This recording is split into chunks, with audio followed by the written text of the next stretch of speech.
Hello, Sandy Winslow. So excited that you're here to help us celebrate TCM's 30th birthday. Thanks so much. I'm so honored to be included. Thank you. You have a really interesting job here at TCM for 30 years now. Yes. You've been the teleprompter operator, and as such, you've worked with every host who's ever hosted on TCM. Right. What are some of your early memories of starting in this job and working with Robert Osborne, who became such a close friend of yours? When I first met him, I had no idea how big he was in Hollywood. He was so down to earth. When we first started, we didn't have the technology that we have today. We would load scripts on the big floppy disks. Oh, wow. Yeah. And he would sit beside me and we would spend a very long time getting the scripts to be exactly like he wanted to say it. Because he was a journalist at the Hollywood Reporter.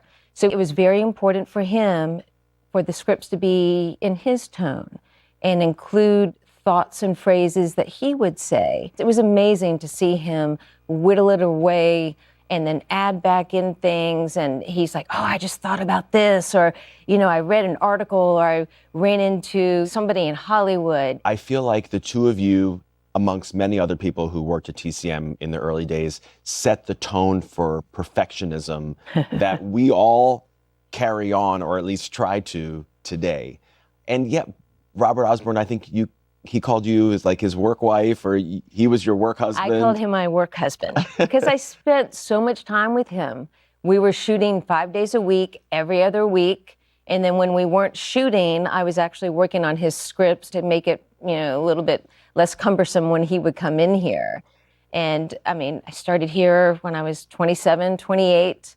He saw me through my pregnancies, through my marriage. I had to bring my husband in for him to meet and prove. And we've just been through so much, and it was just, he's just terrific. So my understanding is that he was not only a fan of you as a person, he was a fan of your baking skills. Is this true? Yes. I love to bake. And so I would bring in some double chocolate brownies. So I kind of told Robert a little white lie. And I would leave him a brownie in his dressing room. And then he'd come in. And the first day I brought it in, he's like, Sandy, oh my gosh, you can start a baking company and just sell this. This is so terrific. This is better than anything I've had in LA or New York. Give me your recipe. And I was like, no, it's kind of like a family secret. I do organic eggs. I do special chocolate chips and stuff like that. And I never kind of got to pay off what really it was all about. Which was? It was a box. It was boxed brownies. And I just kind of, made it up kind of like Barbara Stanwyck. What a good segue. Yeah. Because you have selected Christmas in Connecticut. Yes. From 1945. Barbara Stanwyck is such a favorite of so many people here at TCM. But the reason that you've selected this movie is so different from anyone else's reason that we've had all month long. Why are we about to watch this film? Well, two reasons.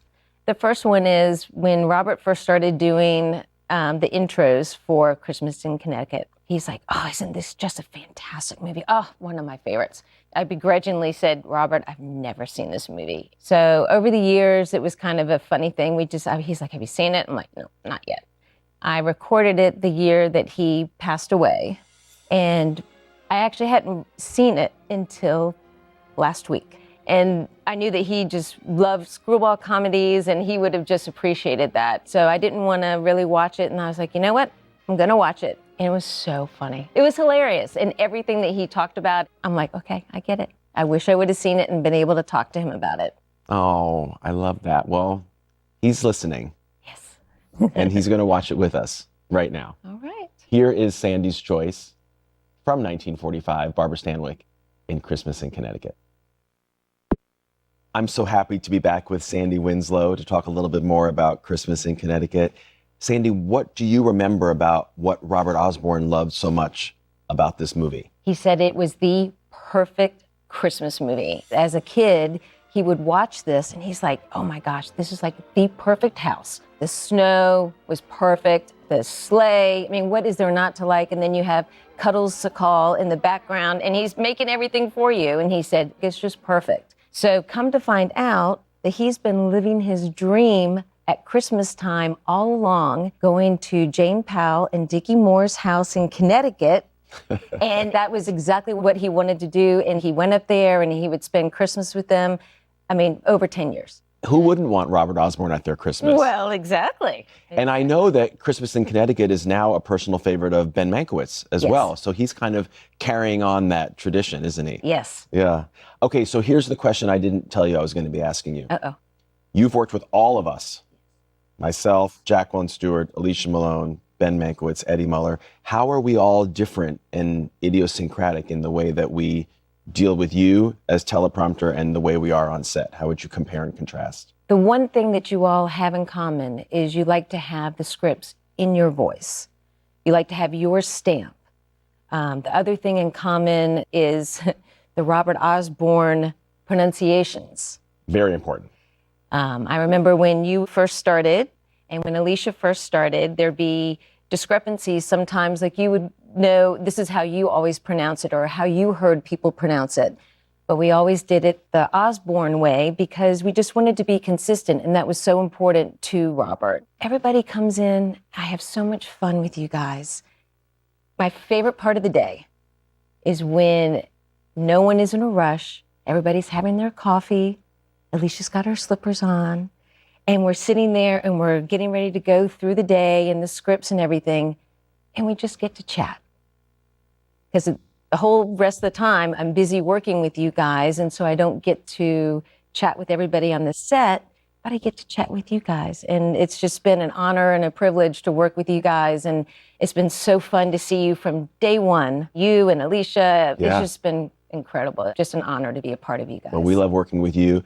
We also need to shout out Duke University, where we both went.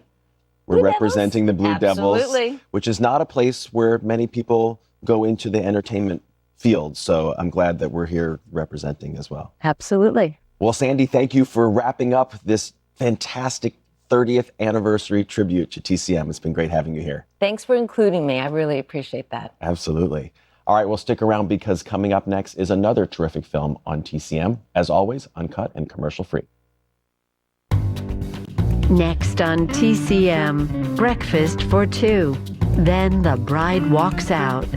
And later, Gambling Lady. Roll the dice with TCM tonight.